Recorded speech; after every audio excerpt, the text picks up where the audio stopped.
একটি স্কুলে একটি পরীক্ষায় 60% শিক্ষার্থী উত্তীর্ণ হয়েছে। যদি অনুত্তীর্ণ প্রার্থীর সংখ্যা 240 হয় তাহলে উত্তীর্ণ প্রার্থীর সংখ্যা কত? আচ্ছা, যদি 100% হয় তাহলে 60% উত্তীর্ণ হয়েছে।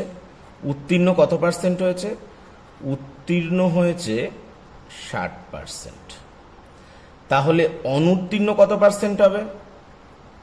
উত্তীর্ণ যদি 60% হয় 100%-এর মধ্যে, তাহলে অনুত্তীর্ণ কত পার্সেন্ট? 40%। কি বলেছে?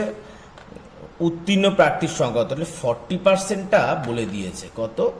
40% সমান সমান 240 বলে দিয়েছে, কারণ অনুত্তীর্ণ প্রার্থীর সংখ্যা 240, 40%। উত্তীর্ণ প্রার্থীর সংখ্যা কত? উত্তীর্ণ 60, তাহলে 1% সমান সমান 240/40, আর উত্তীর্ণ প্রার্থী হচ্ছে 60%, 60% সমান সমান 240/40 গুণ 60, কেটে দিই, 4 6 24, তার মানে 6 6 36, 360। তার মানে উত্তীর্ণ প্রার্থীর সংখ্যা 360। Option C